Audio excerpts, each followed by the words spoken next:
नमस्कार दोस्तों, आप देख रहे हैं सिनेमा हॉल और मैं अजय ब्रह्मात्मज। आज मैं पुस्तक चर्चा करूंगा और पुस्तक चर्चा में आज की किताब है the one and lonely Kedar Sharma an anecdotal autobiography. यह है किताब, इसे केदार शर्मा ने खुद लिखा था और हम सभी जानते हैं कि 29 अप्रैल 1999 को उनका देहांत हो गया था। इस हिसाब से आज उनकी पुण्यतिथि है। आज उनके पुण्य दिवस में मैं उन्हें याद कर रहा हूं और इस पुस्तक की चर्चा कर रहा हूं। यह किताब मैंने हाल ही में पढ़ के ख़त्म की। हालांकि मैंने इसे 2002 में प्रकाशन के वर्ष ही खरीद लिया था, लेकिन ऐसा कुछ पुस्तकों का भाग्य होता है, अपना भाग्य होता है, अपना समय निकालना और चीज़ें देख पाना। अभी लॉकडाउन में मुझे यह किताब पढ़ने का मौका मिला, फिर अफसोस हुआ कि मैंने ये किताब पहले क्यों नहीं पढ़ी थी। अब तक मैं इनके बारे में कितनी बातें लिख चुका होता। खैर, किताब पढ़ने के बाद मैं आपको रिकमेंड करता हूँ कि आप यह किताब लेकर के ज़रूर पढ़ें। इसे 2002 में प्रकाशित किया था। ब्लू जे बुक्स ने इसे प्रकाशित किया था और इसकी कीमत तब 230 रुपये थी। हो सकता है यह नेट पर उपलब्ध हो और आप ऑनलाइन इसे खरीद सकते हो। रही बात इस पुस्तक की, तो इस पुस्तक में केदार शर्मा ने अपनी जीवन यात्रा लिखी है। इस जीवन यात्रा में उन्होंने सियालकोट के नारोवाल गांव से अपनी बात शुरू की है। नारोवाल में उनकी पैदाइश हुई थी। बहुत ही निर्धन परिवार में गरीबी इतनी ज़्यादा थी कि उनके बहन और उनके भाई का गरीबी से देहांत हो गया था, क्योंकि उनके पास इलाज के पैसे नहीं थे। समय पे वे इलाज नहीं करवा सके थे। पिता की नौकरी छूटती रहती थी, फिर मिलती रहती थी और वैसे में ये पूरा परिवार जी रहा था।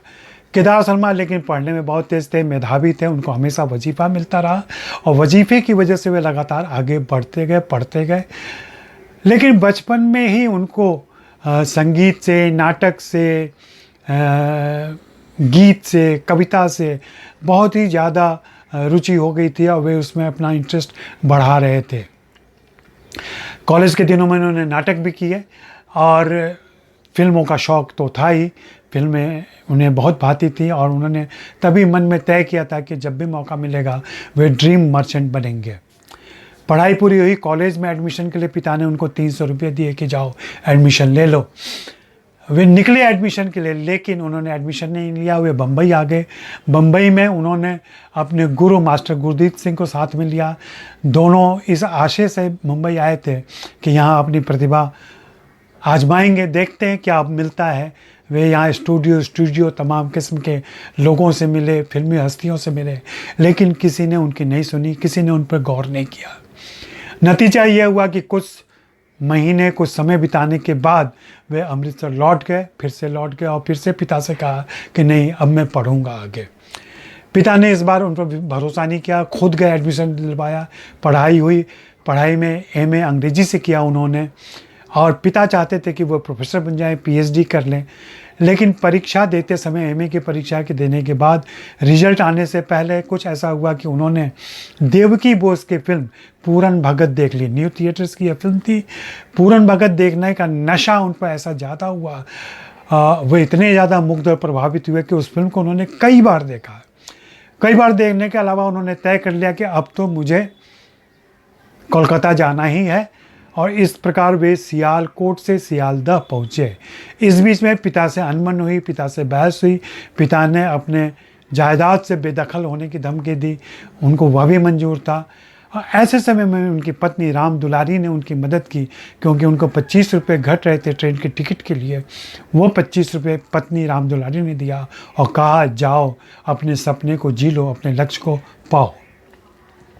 पहुँचे कलकत्ता और जैसा कि गुमान होता है सभी बाहर वालों का जो फिल्मों में आते हैं कि मुझ में इतनी प्रतिभा है, मैं इतना आत्मविश्वासी हूँ, मुझे तो जाते ही काम मिल जाएगा, सामने वाला व्यक्ति मुझे देखकर प्रभावित हो जाएगा, वैसा ही कुछ गुमान केदार शर्मा को था। लेकिन वहाँ तो न्यू थिएटर्स के जो पठान दरबान थे, उन्होंने उनको अंदर ही नहीं जाने दिया, गेट के अंदर नहीं जाने दिया।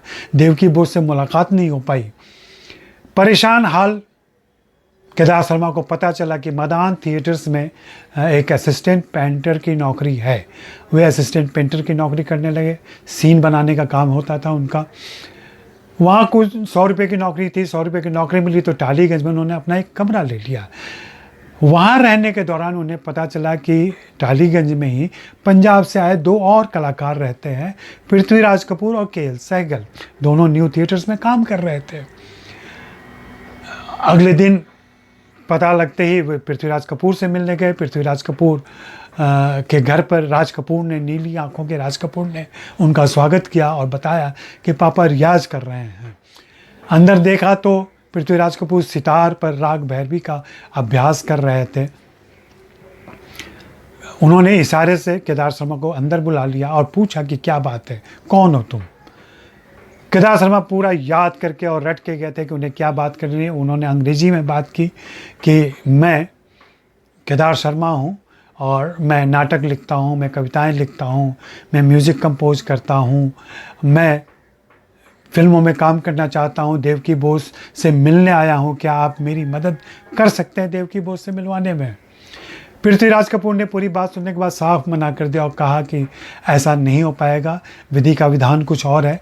मैंने हाल ही में अपने भाई त्रिलोक के लिए बात की है, अब मैं दूसरी सिफारिश नहीं कर सकता। लेकिन उन्होंने केदार शर्मा को राह दिखाई कि तुम जाओ के एल सहगल से मिल लो, के एल सहगल तुम्हारी मदद कर सकते हैं।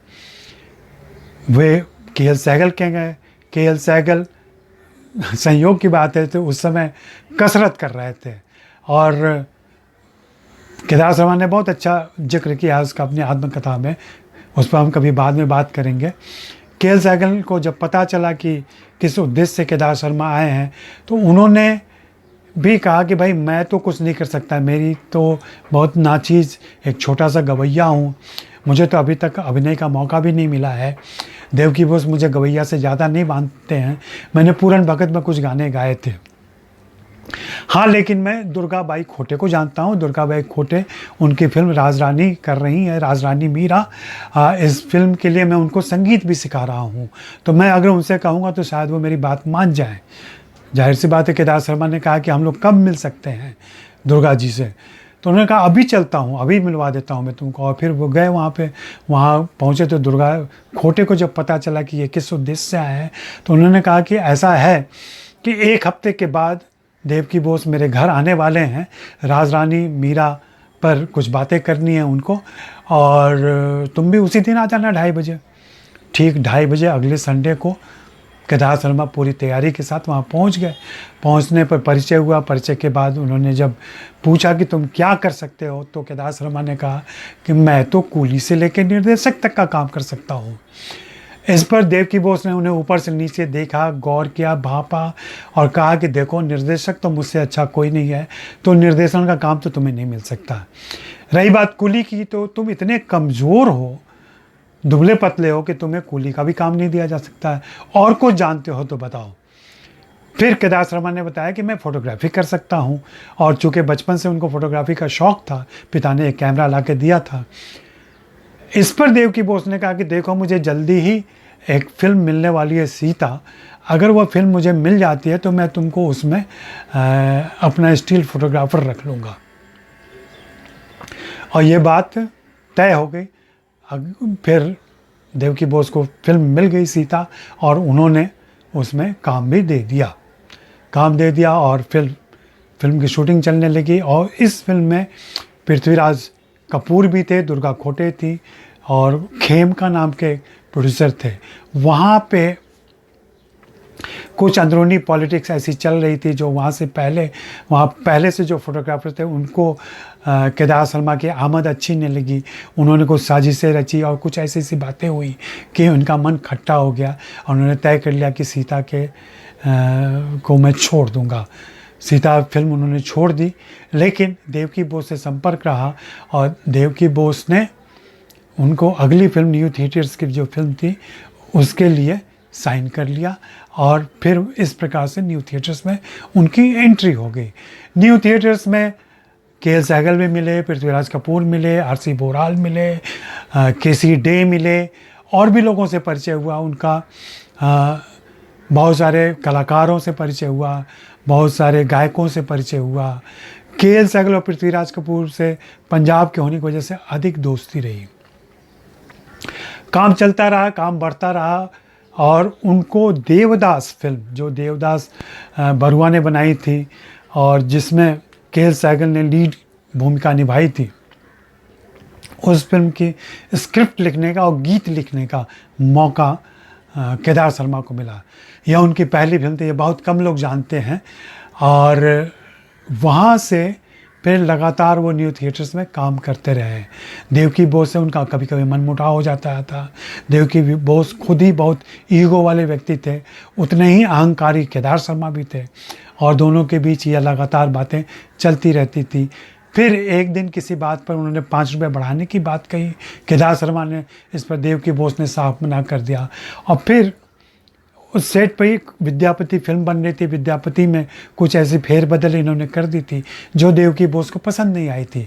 तो देवकी बोस उनको लगातार परेशान कर रहे थे और एक दिन ऐसा हुआ कि उन्होंने स्क्रिप्ट उठा ली पढ़ने के लिए। उनको लगा कि मैं डायलॉग राइटर हूँ, मैं सॉन्ग राइटर हूँ फिल्म का, तो मैं स्क्रिप्ट तो पढ़ ही सकता हूँ। ये बात बहुत बुरी लगी डी.के. बोस को और उन्होंने बहुत भला बुरा कहा उनको और उस दिन तय कर लिया केदार शर्मा ने कि फिल्म पूरी होते ही मैं यह छोड़ दूंगा, और यही उन्होंने किया। और उनके इस फैसले को जब पृथ्वीराज कपूर ने सुना तो उन्होंने कहा कि अगर तुम नहीं काम करोगे तो मैं भी काम नहीं करूँगा, मैं भी न्यू थिएटर छोड़ दूँगा और मैं मुंबई जा रहा हूँ। और वो मुंबई चले गए। केदार शर्मा वहीं रहे और वहाँ उन्होंने औलाद, जिसका एक नाम दिल ही तो है था, उसमें काम किया। इसमें उन्होंने रमोला को इंट्रोड्यूस किया। रमोला जो बाद में खजांची की हीरोइन बनी और दलसिख पंचोली जिनको लाहौर ले गए थे। तो रमोला की वह फिल्म खूब चली, खूब पसंद की गई। उसके बाद उन्हें चित्रलेखा मिली। चित्रलेखा अच्छी बनी लेकिन कोलकाता में नहीं चली, लेकिन बाद में जब उसको यूपी में और दूसरे इलाकों में रिलीज़ किया गया तो वह फिल्म खूब मशहूर हुई, खूब पसंद की गई।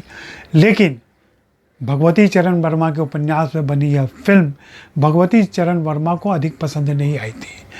खुद केदार शर्मा ने जिक्र किया है कि लेखक ने एक अखबार में फिल्म के खिलाफ लिखा।